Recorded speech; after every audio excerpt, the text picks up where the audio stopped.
Hello there, and welcome to Thank the Maker, a podcast about heroes, princesses, scoundrels, hokey religions, ancient weapons, and all things Star Wars. I'm Adam Russell. I'm Nick Gambarian.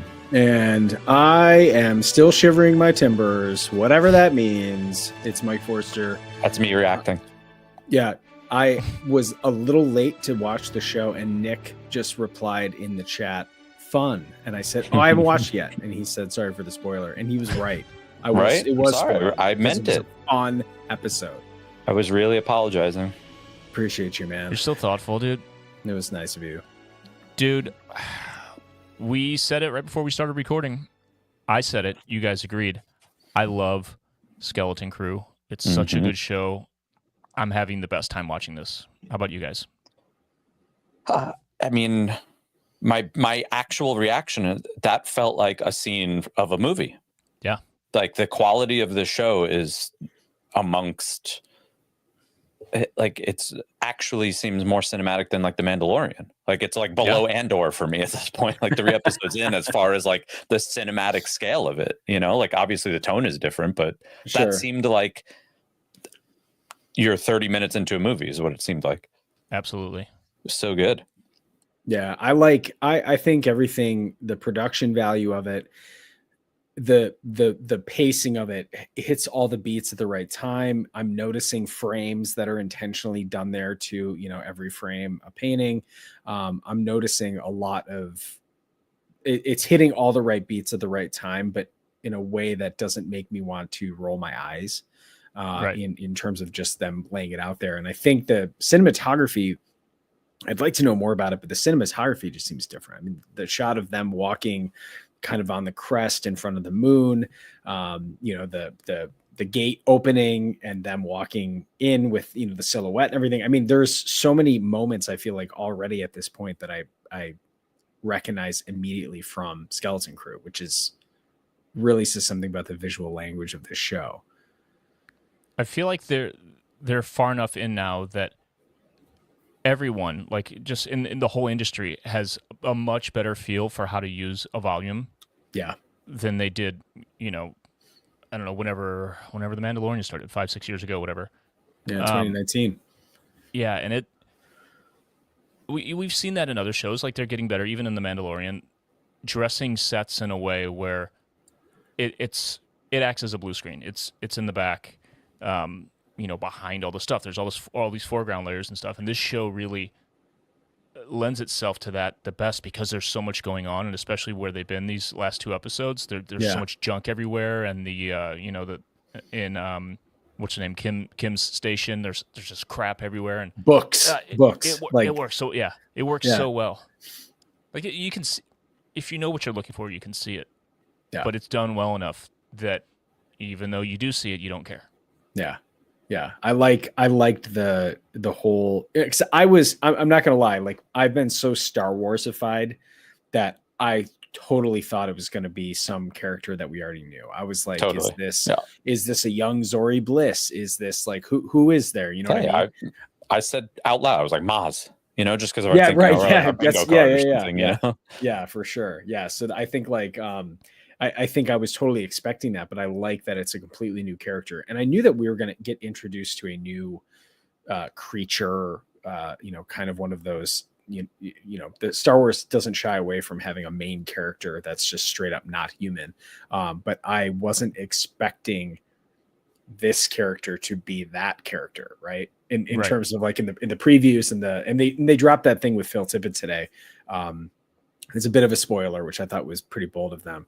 But I loved that they included that. So this was awesome. I like this, the wise owl kind of I thought that was great. What did they say about Phil Tippett today? Oh, there was a little featurette on the fact that, well, I think we saw it in the trailer, the big crab. Right. That's coming. They have they did a, John Watts was advocating for stop motion they were talking about Neil's actual prosthetic, how they actually made Neil work. And then they were talking about how they were using practical effects in the show, which I'm assuming obviously Kim is digital, definitely. But at the same time, you can clearly see that they made a working model of Kim. Yeah, it seems like they're I mean, you can see it in the what do they call the like the directors roundtable and those different kind of things. Right. Lots of that with Neil, where I wonder if his head is on set fully in not being replaced anytime he's not talking. Yeah. Because there are some shots where he's got the the reference band around his head, but Yes. the majority of them he's wearing that Oh, yeah. foam latex mask on set, and it's that makes for like perfect reference for the digital version. It's like totally seamless to me. Yeah. Watch the featurette, I suppose, and it kind of gives you a little insight as to like how much. That's the special look thing that's Yeah, on they Disney dropped Plus now. YouTube. Yeah. Tight. Yeah. Looks exciting. The Physics buddy Joe's already like spoilers. I'm like, that was in the trailer.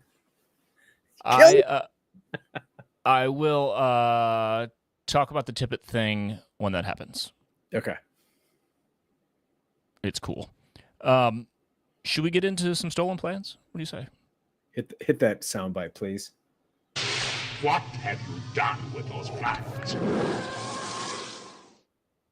Skeleton Crew, Season 1, Episode 3. Very interesting as an astrogation problem. We'll talk about astrogation later. We have a very limited Den of Antiquities. Unless you guys have some stuff. Not really much at all. But something about that later. 40-minute runtime. Roger. Yeah. We'll get to it.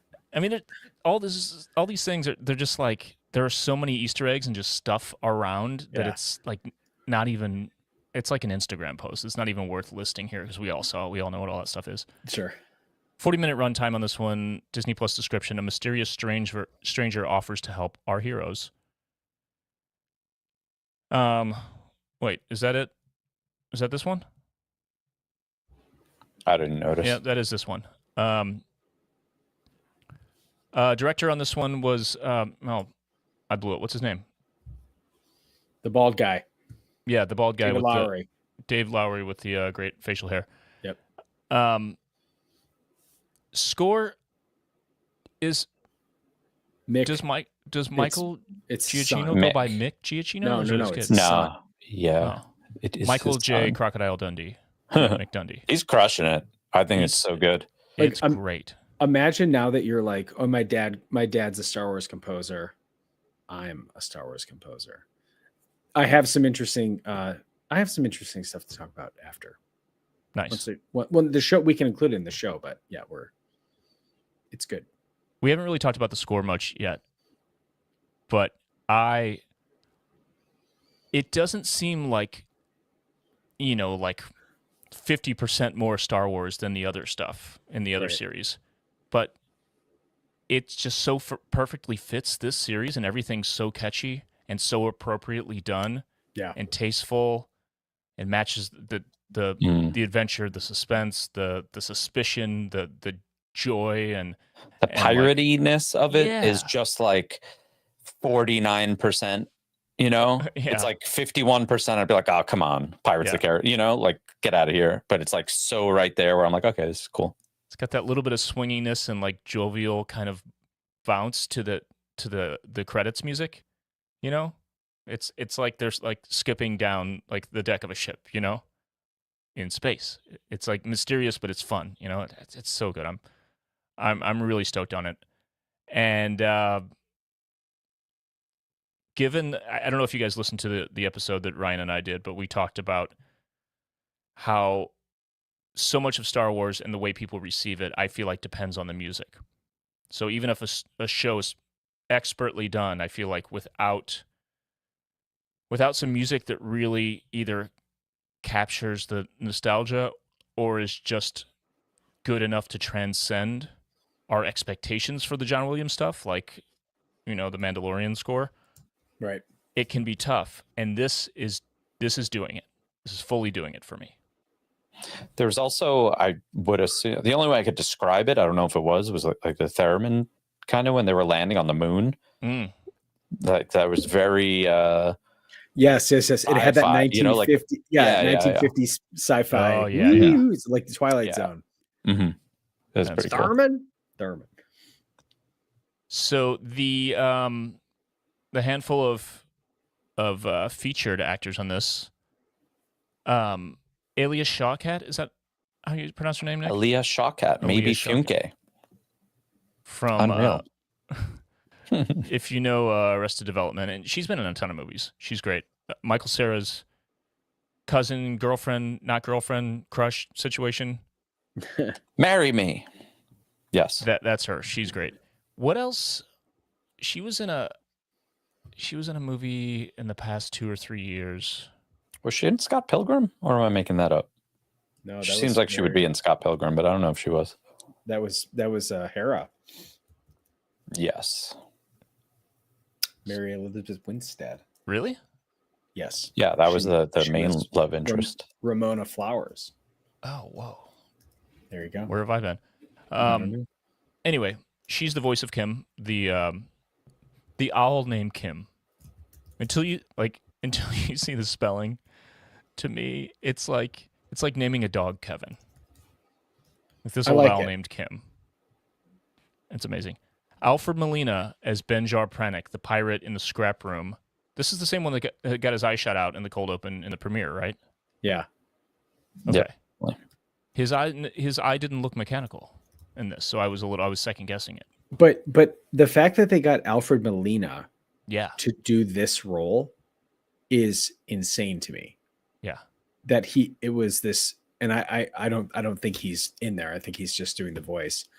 But I mean, in terms of the nerddom, they got Doc Ock to do this one small role, which he absolutely annihilated, because you don't know what happened of how he got out, which is probably on purpose, which I think is awesome. You know what I mean? It's either he paid him off or he said, come find me, or this, blah, blah, blah, blah, because all of a sudden he's rushing out and you don't know what happened. But I just like the fact that he's like, always after a score, right? You know, and we don't know that he's Crimson Jack yet. So I love this.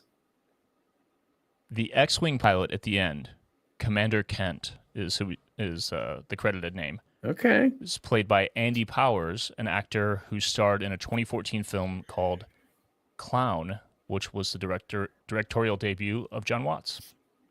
Did you notice the paint scheme on it?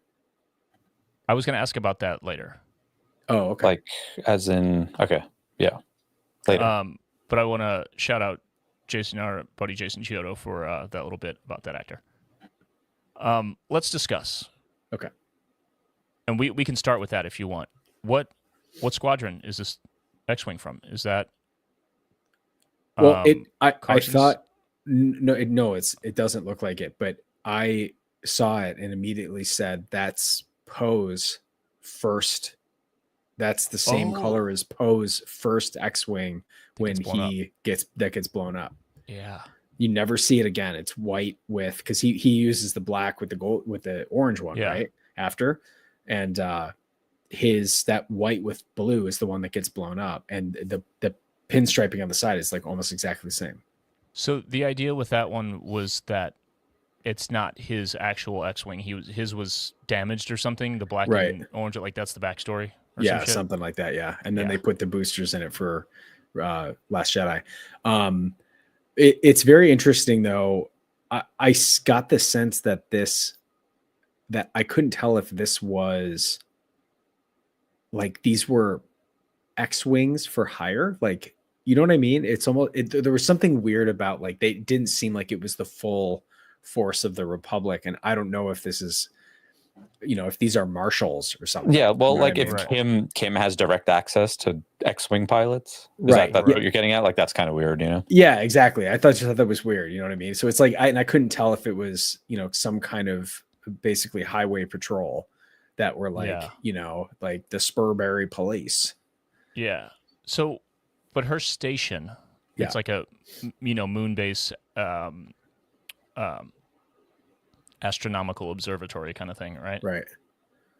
Is that a Republic outpost? A Republic? That's an official on the map thing. She's not just some. She's not a scoundrel. She calls Jod a scoundrel, right? Right. So But the fact that they know each other so well is makes me think that like she's not squeaky clean either. You Right. know? Yeah. So there's something interesting there. I just thought this whole episode, and it was weird because I'm sitting here like cheering for these kids trying to shoot down an X-wing. Right. It was a weird feeling, but I know that they're like good-hearted kids. So like it was very weird to be like, yeah, get the X-wing. I'm like, wait, no, don't. But they don't know what an X-wing is. Right. Which They- blows your mind when you think about it. Yeah. And they just like call him, well, I can't remember the name that he referenced them, but they're like, they're coming back around or whatever they say. Like, you know, they're buzzing or whatever they said. I thought that was awesome. I just love. I mean, on this subject of them just being like stoked that they're shooting, like Wim's face when he gets to go up in the turret When it he's drops just- down, yeah, he just looks up. He's like, oh yeah, because he's so bummed when Yeah. Neil gets to fly, but then he realizes he gets to shoot, and he's like playing a giant video game, and he's just and all of them immediately they just start and they're shooting. just spinning around and Yeah. just shooting. They're just this show is so good at making these kids just be little Kids. kids. Yeah, Mhm. You know, Yeah. like Wim's so ADHD. Everything about him is like, can I do that? Can I? You know, he can't resist hitting the button. That's the Yeah. reason they're there. And when Jod makes them go to sleep, he says it's time to get some sleep. And what's her name's like, but I'm not even tired. Yeah. And then next shot is she's dead asleep. yeah. You know, Fern. and the whole kids versus adults thing, and not understanding what the adults are talking about when he's the expression she could stab us in the back, and they're like, stab us. It's like, you'll understand when you're old. yeah, It's yeah, it's such good kid stuff. And we started to get the the mystery of Jar Jar Narwood, Yeah. Jad Narwood, because he had his different name, Crimson Jack. Jack. So he's got 3 names. I name him Jar Jar Narwood. Right, Right. So that 4 if you if you want count to, that. you want to make sure that that's one of his official names. But Crimson sure. Jack, is there a Crimson Dawn? Obviously there could be something there. But then they're tiptoeing around the Jedi thing. right. Yeah. I think, as far as we're concerned, he's using the Force, but they're definitely not. He's not committing to saying he's a Jedi, even though the kids are saying that. So I feel like he's some sort of what? I mean, he knows how to use the Force. Seems yeah. like. I mean, Well, let's get deep into that in a second. But before that, talking about all these aliases. Captain Silvo, that's confirmed. That was him Sure. in the opening thing. Jad Nanawood, and then Yep. Crimson Jack. So is Jad even his real name? Like, which one of those is his real name? Maybe it's none of those. Maybe it's a fourth one.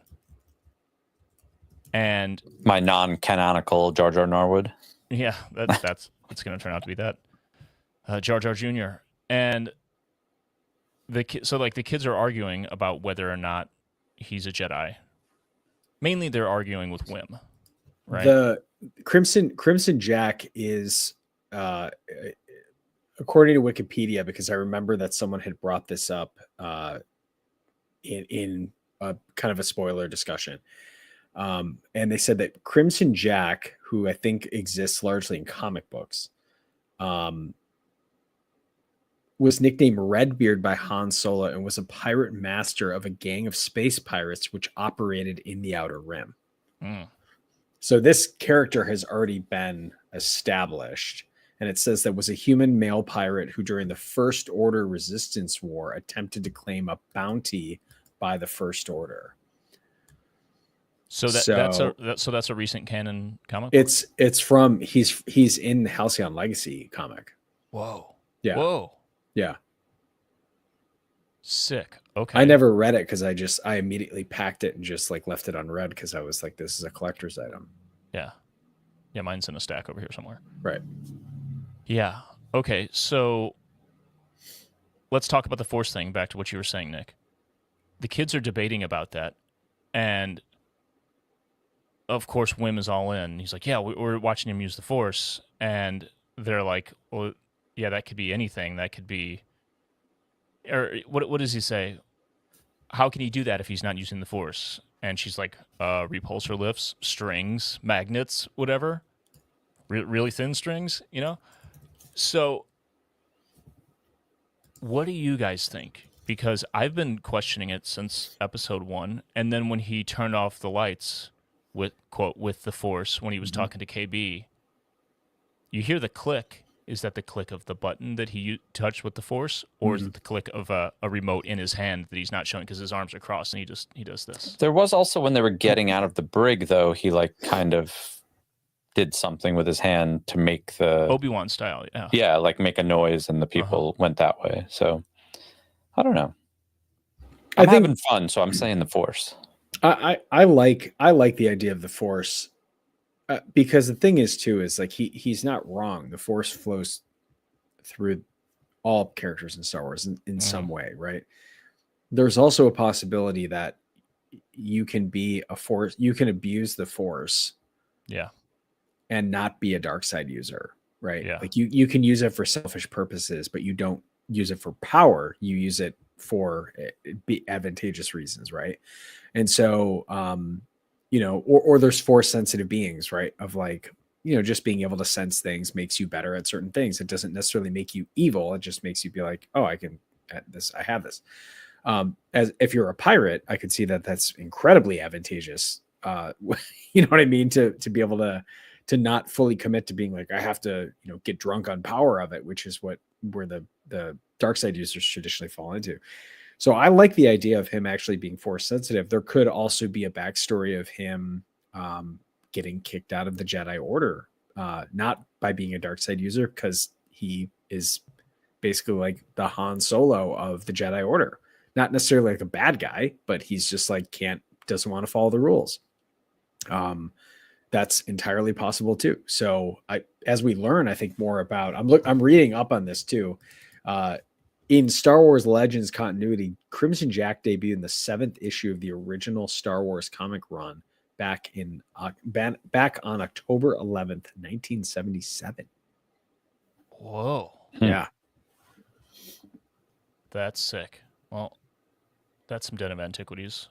I wonder what he looked like. He was in the comic. There's a visual reference then, right? Yeah, he looks like Jude Law. He's no, he's got this huge red mustache that connects to his long red hair. I guess I don't really have a reference, but it seems like in pirate lore, like you could just say that you were so and so. You could just be like, I'm Redbeard. How is anyone ever going to check? Like right. There's no internet. There's no photos back then. Right. So you could just be like, I'm going to take the name of this badass guy to intimidate these people. So 100%. If he actually, going by... in the picture that I'm about to send to the YouTube link and to the Discord, he looks like one of the Village people. Physics Buddy Joe. Yeah, they just put it in Discord here. Oh yeah, the stream chat.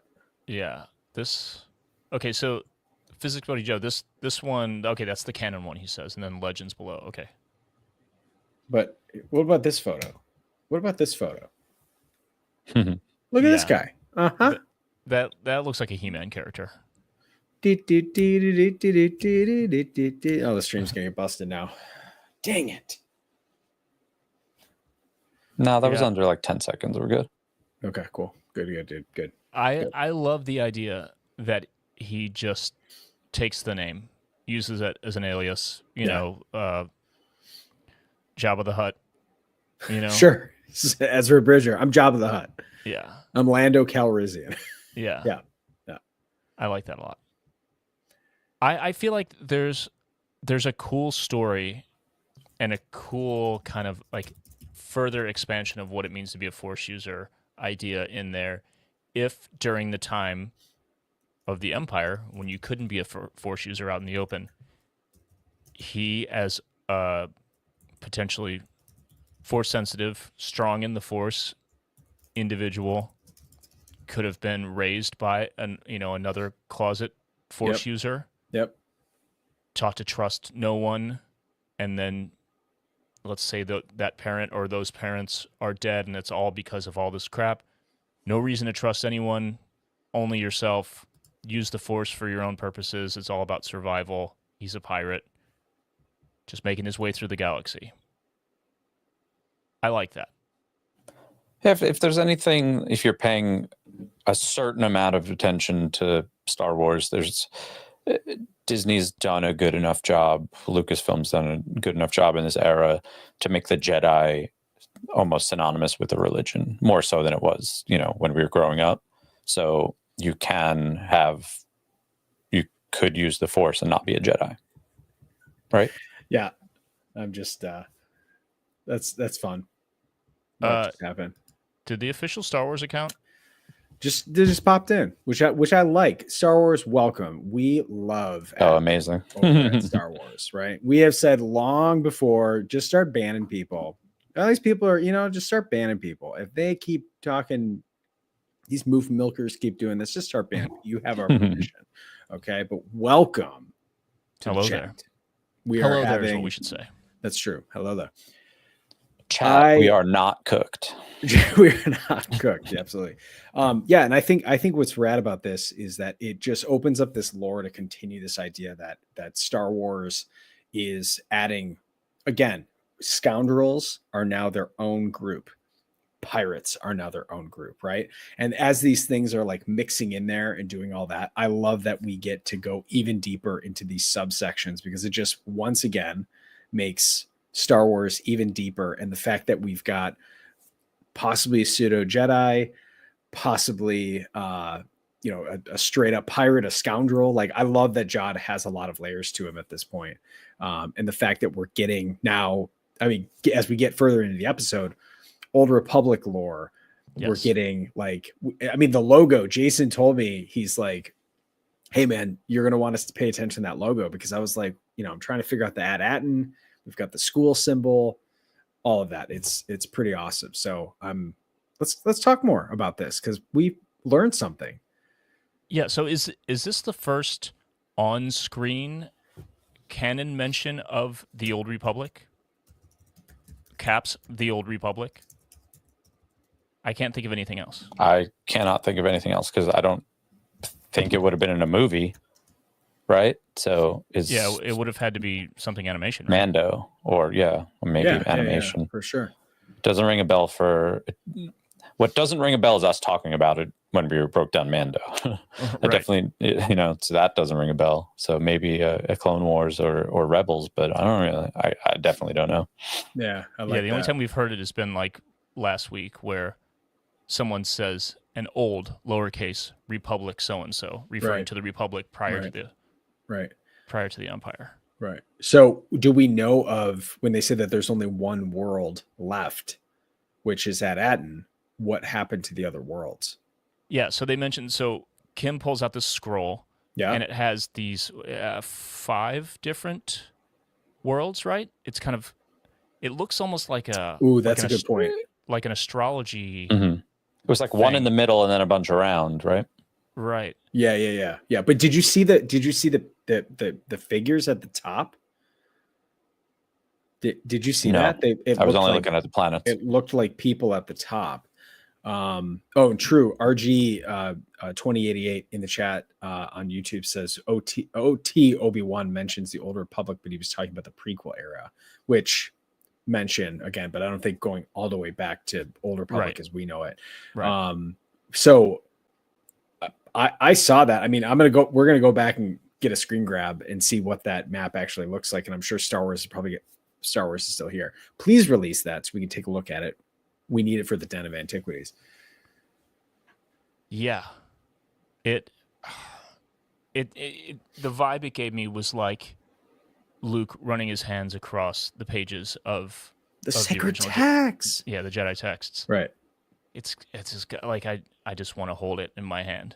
It's such a beautiful prop.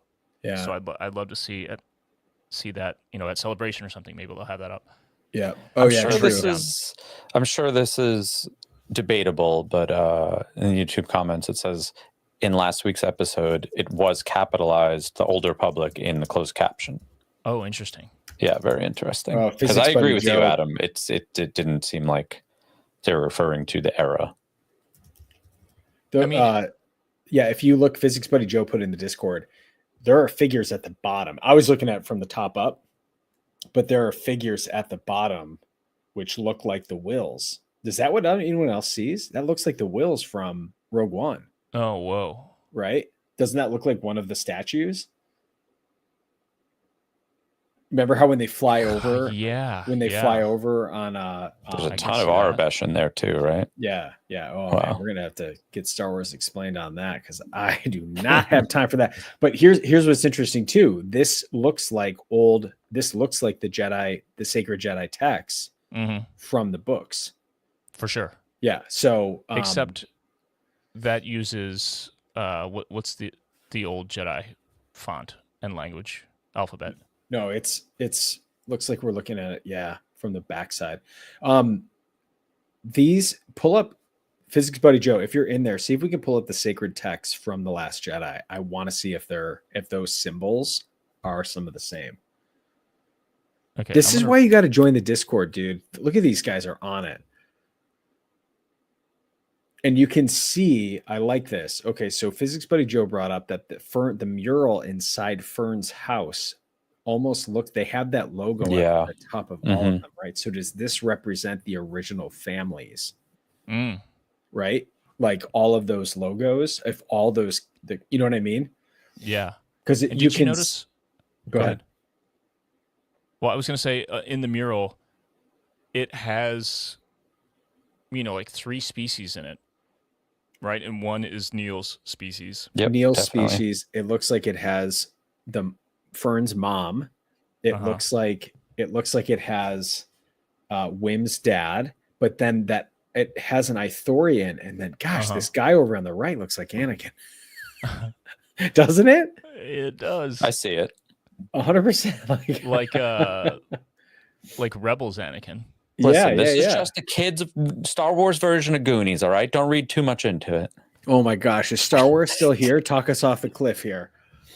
Let me try to read some of this Arabish. So the R-E what? What is that letter? I'm already failing miserably.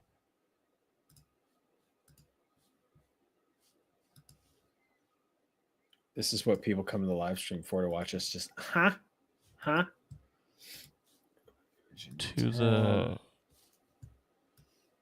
To the great, okay. To the great work. This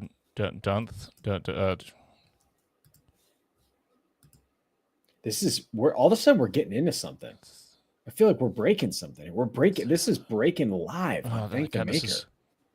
I feel like I need to get in the Tomb of Sir Richard to get the other part, the other tablet. Sure. It's missing so much. This map's not complete. It's just a piece. Let's see. We're Nouris. Nouris?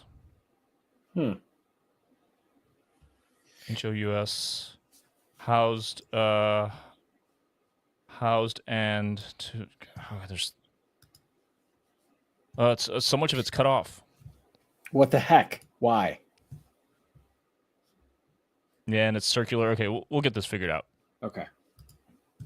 Or someone will. Someone Alex, will. You got this. Thank you, Alex. We appreciate you. Star Wars Explained. Check them out. Thank you in advance. I remain. Death Batch. Hey guys, busy week. Yeah. Oh, Star Wars Newsnet is here. What's up? Oh, dudes. Man. It was we got a whole gang. Everybody's dude, the vibes in Star Wars, in the Star Wars community right now. I want to bottle this up. Yes. I want to bottle this up, and I want to eat green applesauce or whatever Jod was making before telling. At first, that color looked like what's the Jello stuff from the cantina from Galaxy's Edge? Oh, true. I thought it was the blue right? noodles. The blue noodles. It looked like the same kind of like deep teal. Yeah. I like it.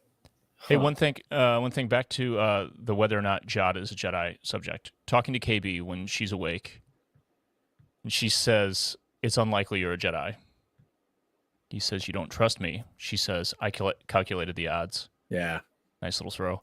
Never tell me Jod the says, not odds. everything in the galaxy can be calculated. Sometimes you have to trust your gut. To me, that would fit with the idea that he's just a Force user, and he feels like the dogma Yeah. of any Force religion Yeah. doesn't jibe with his worldview. Yeah. Yeah. And then, but I also like that Kim was like, what did he tell you? To trust your gut? You know what I mean? Right. Like Yeah. she knows this dude inside and out. So I think that's awesome. But KB's got a vibe, right? And I think I want to know if like her cybernetic enhancement or whatever that is her parents were like, you know, she has a medical issue, blah, blah, blah. So like, I wonder if that's going to come into play later as kind of part of like, they have to get home, or like, you know, Wim wants to go on the adventure and keep going or whatever, you know? So that, I don't know. It's interesting. I like, man, the show is awesome. It's so good. Skeleton Crew is awesome. Jod also doesn't know the ship. He's asking SM-33, what ship is this? Yep. And SM-33 is such good comic relief. His response, he asks him, what's up with those kids? So are they really from Manhattan? What's the deal? Like, what's going on? And he goes, I'll tell you what I know, and mark my words, for I don't be repeating them again. Yeah, I love They're definitely from somewhere. The word repeated. It like skipped. He's like, repeat. Yeah. He says they're definitely from somewhere. And then walks away. And then comes back around the corner. Yeah. That's great. Oh, that's good. That's real good. It's like this show's so brilliant how it's setting up all of these. It's like a crossword puzzle that has like 3 words on it so far, and it's like 100-word puzzle. You know what I mean? Mm-hmm. There's so many different possibilities, so many different ways you can move the parts to work, and we just don't know what way. You know what it is to reference a competitor in the sci-fi genre. This is 3D chess right now. Yes. You know, like there's so much going on, but at the same time, a youngling watching this is just like, yeah, kids in space is amazing. You know, Give me more. That's the hard thing that Star Wars tries to do to varying degrees. You have the intrigue for all of us, plus the stuff, people who just want to be entertained. You have to do both somehow, and they're crushing it so far. Yeah, nailing it. I love it. Okay, what should we do? I love you. I know. Let's see. Do we have a couple more things to talk about? I'm saving another screenshot from Physics Buddy Joe.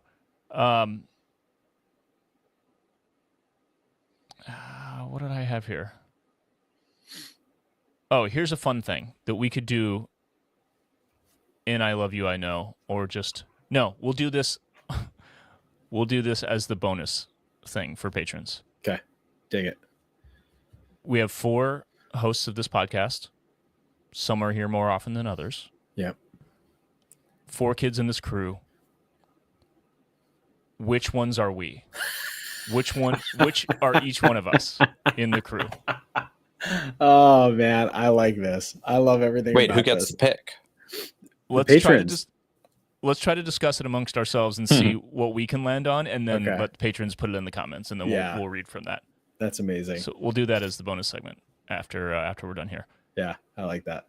What else? The kids. We got a battle droid. That's Roger. We didn't really mention that. We got the RA7 droid. What did it say? It's like, did we win? Something like that. Yeah. Did we win? And then just gets the Matthew Wood so good. Let's do a really quick, kind of pointless Den of Antiquities. Sure. Over 1,000 generations. It is the dark saber. Run, gosh. It's a Kalikori. A Sith Wayfinder. Dark science. Cloning. Secrets only the Sith knew. Tell me if you guys speculated about this when the one droid woke up and said, "The prince, we have to get the prince," or whatever. And it was one of those protocol droids that I think we saw in either the Sandcrawler or in Jabba's Yes. thing. Yeah. Yeah. an older looking kind of Yes. like based on a Macquarie thing. It has like real eyes. Yeah, that's the RA7 Death Star droid is the silver one with kind of the it kind of has like the Right. ducky Like mouth. a beak kind of. Yeah. Exactly. And then the one that you're talking about is CZ. That's the one that Brian Muir also did. I talked about that on my Armor Party episode with him. That Sick. looks more like a human face and not the like nice protocol droid that we've seen. And that was the one in the Sandcrawler. And that's based on a Macquarie sketch, right? Yes. Yep. Okay, so the Prince The Metropolis kind of thing. Yep. Yeah. So is that a throwback to like early influences and early Star Wars drafts that Lucas did, where there was a prince at one point in like an early treatment, right? Or Luke was a prince. Yeah. Remember those Yeah, early? yeah. Yes. But he wasn't called Luke Skywalker. He was called the Star Killer still, or something. Right. Am I thinking of the right thing? Yeah. Or Yeah. I didn't think of that. The only thing that came up was like nothing specific, but there were a couple of princes in Clone Wars, right? Like on different planets or whatever. I was like, I wonder if that's a reference to a Clone Wars episode somewhere. It's Or also was like it- with talking about pirates and everything. It's Prince.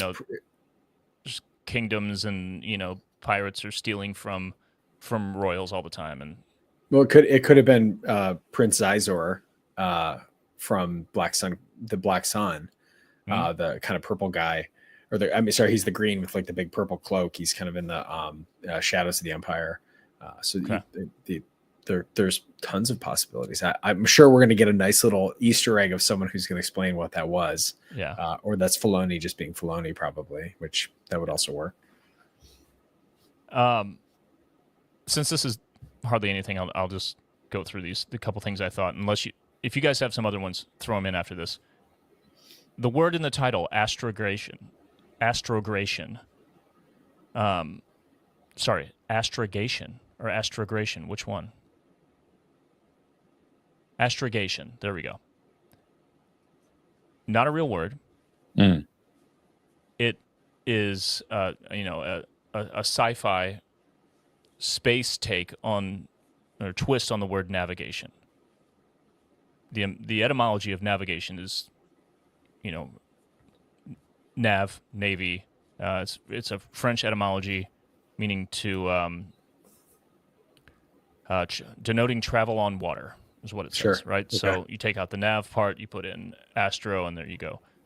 First coined in a Tarkin novel in 2014, and then used a whole bunch in animation. I don't remember ever hearing it.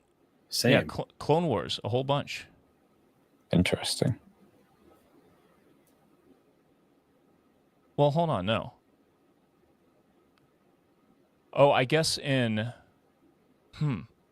It's weird, because it's all over Clone Wars. It's in The Phantom Menace, but it shows the Tarkin book as, like, the first...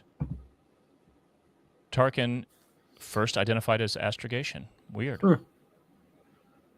Well, I love new words. Yeah. This is another Lucas-ish word, Durasteel. You know, it's not just steel; it's Durasteel. You know, It's steel, but like more durable. yeah. Try it out. See if you like Check it out. Right. The sound in the galley of the ship when Jod's making whatever food looked like Galaxy's Edge food. Yep. That is fully, to me, Chase and Chiodo, let us know if you heard the same thing. The sound from Owen and Baru's kitchen. Oh, Mixed that's with other fun. ship noses. That kind That's of cool. like boiler sound. Yeah. Sure. It has Yeah. to be like the kettle or whatever. Sure. Yeah. Dig That's that. If that's played in, that's awesome. That's a great little Easter egg right there. Anything else, you guys? I think all in all in the beats, I think an interesting little part that we kind of skipped over was Brutus straight up puts out a bounty on Jod, Yeah. which opens up the door to a lot of not just pirates, but now bounty hunters. And so this goes in. We already know that the Hutts are alive and well in this era. We saw the guy getting the tattoo of the Hutt Syndicate. Some news that came out, Jeremy Allen White cousin is supposedly playing Rada the Hutt, which might be this amazing. Bonkers. Yeah, but it's absolutely wild. But that's Jabba's son. So like I think there could be something going on here that we could get some. I don't think it's going to be Easter egg. Like I don't think Bosk is going to show up. He could, but You never know, dude. You never know. But I think it's just the fact that like the pirates, his crew, that seemingly seem to also be pretty damn loyal to him. There seems to be some power battle between Brutus and Jod. So I like that there's some pirates that are loyal to him still and saying, you weren't after, you're always after a score. But the fact that they've used the word bounty opens up things, because that introduces a lot of other characters that we know and love, could get some deeper cuts like Embo or something like that. Could be really sick. So, hey, don't think too hard, man. This is Mando universe. True. We could just get one of those homies. That's true. That's true. Toro Calican. Oh, too soon. Yeah, I don't know. This is awesome. This is a great show. I'm loving Star Wars. I'm loving the Star Wars community right now. Everybody's happy. The vibes are high. We're ready to fly the black flag. Like let's do this. Should we get some from the patrons? Should we get some I love you, I know, some favorite stuff? We haven't shouted out specifically. I'm looking right now. We got some I love you, I knows. Let's see. Natasha Amaranth says the music. OMG! I literally pushed pause and said to my cat, "Is that a theremin?" What did your cat say back? Cat looked over and just went, "Gotta be right." That's what I thought too. Very incredibly 1950s sci-fi. The cat said, "Meow, am I supposed to know?" Yep. Kay Dykeman said, I'm obsessed with Kim's Moon Lab house / her. Same. Loving this whole thing. I don't think anyone's really mentioned there's Harry Potterness to that, right? Oh, her whole spot. Head wiggy. Mm-hmm. And I would also say, let's see, and Physics Buddy Joke got this little hit in there. Wim covering his credits and Neil instinctually copying him by flipping his bowl too. That was a great little moment too. Like Neil is so in over his head in all this. I love it. I love it.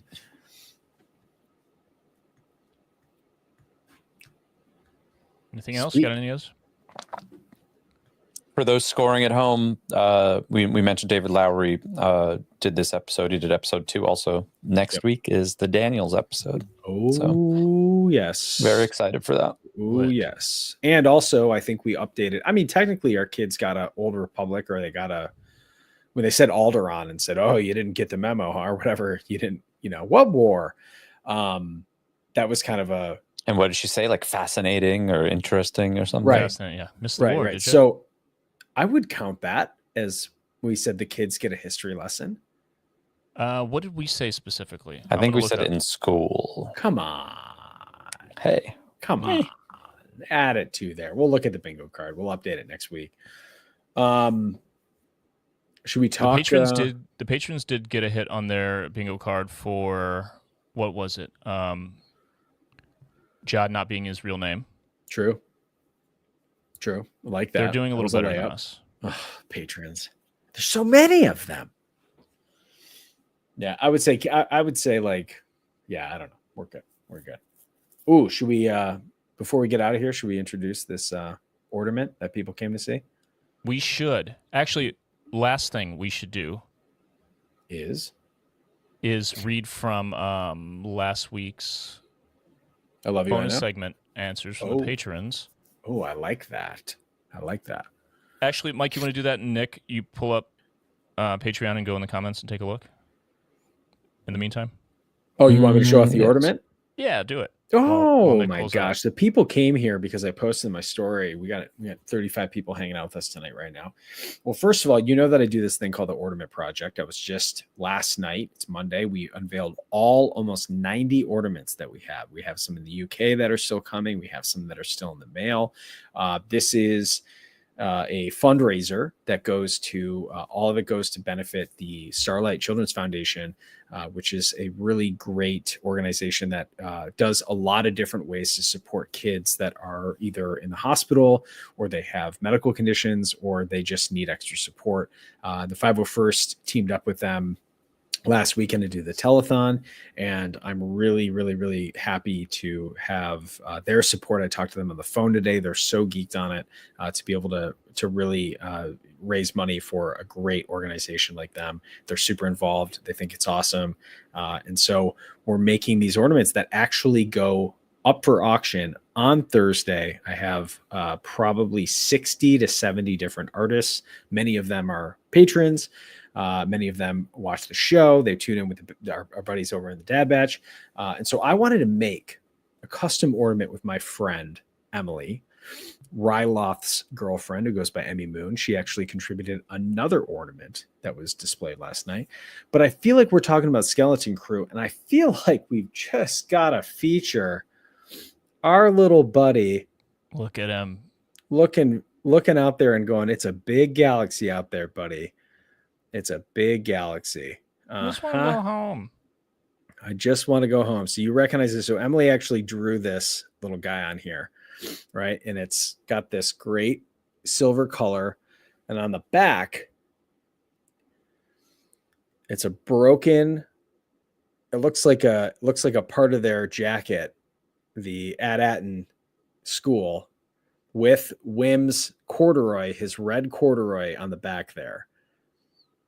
Very nice. All filled in here. So this is going to be going up. And what's cool about this is Jason Chiodo got to go to the premiere of Skeleton Crew about 2 weeks ago, and has this great Skeleton Crew prize pack that you could only get if you attended the premiere. And he's going to throw that in with this. And so if you bid on this, which is going up after this show, it's going to be a Instagram only post and bid. That's going to run until Thursday morning. And you're going to get not only this custom ornament from Emily and I, but you're going to get the Skeleton Crew exclusive prize pack. So take a look at that on Honda Supply, and let's get into these comments, baby. What is it though? What is the exclusive prize pack? Oh, it's the Jason posted up. It's got a here. Let me pull it up.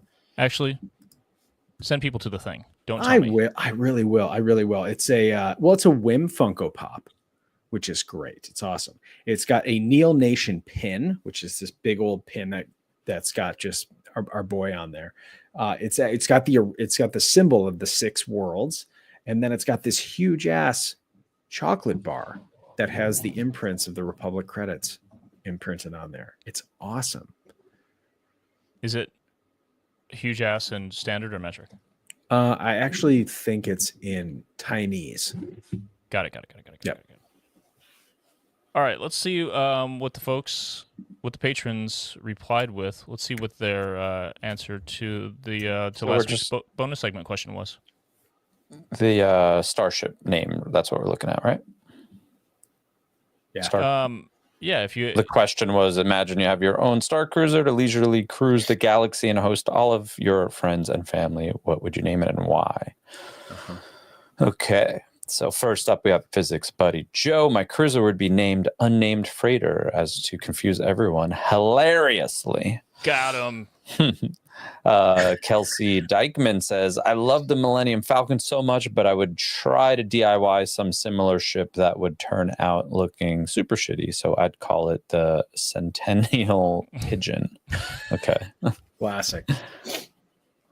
Chris Davis says, I think I'd name my ship 99, first as an homage to my favorite clone, and second because I got 99 problems, but a ship ain't one. Not Brooklyn Nine-Nine? So I was waiting for that, which is also Brooklyn Nine-Nine is my current go to sleep rewatch. I mean, haven't watched it in a while, so Captain Holt, rest in peace. So good. What an actor. What a role. Next up, we have my nerd story. I'd name mine Sofa King Cool, as in a sofa king cool, because it would be fun to fly around and have people say, wow, that's Sofa King Cool. Nice. You want straight dad joke. Nice. And lastly, Davey Kassem says, I'd name my Star Cruiser the Tiebreaker because it's time to break ties with any toxic influences and cruise the galaxy. Nice. All caps TIE breaker, Mm-hmm. by the way. Good stuff. That's all Thanks, they wrote. patrons. So we'll do this every week. The bonus segment for patrons, which we do after we're done here, that you can get at patreon.com/thinkthemakerpod. We'll leave the comments open for patrons to put their answers to whatever the question is or the discussion topic. We'll read a few on each subsequent episode, and it's going to be a good time like it was just now. We'd appreciate it. We appreciate you guys so much. So, like we said, we usually do something from the Star Wars chat pack, these conversation cards. But this week, we're going to play a little game called Which One Are Each of the Four of Us, Thank the Maker hosts? Which characters are we in the Skeleton Crew? The kids. I feel like we're going to agree pretty quickly. Maybe. Yeah, I don't know. Maybe not. Patrons, you put your answers in. And if you want to like discuss in Discord and then have someone put your official final answer in the Patreon comments, do that. Or There is a little, there is a post already. Okay. That's getting some love. Sweet. Give us some reasons as well, and we'll talk it out amongst ourselves for our picks momentarily. Mm-hmm. Stoked for next week. Thanks for watching. Thanks for listening, everyone. And until then, may the Force be with you.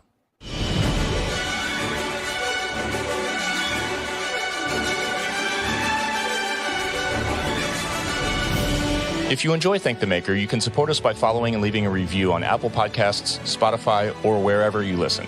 Or you can support us directly at patreon.com/thankthemakerpod, where you can get access to our Discord server, exclusive content, exclusive merch, our recording live stream, and more. Our patrons quite literally make Thank the Maker possible.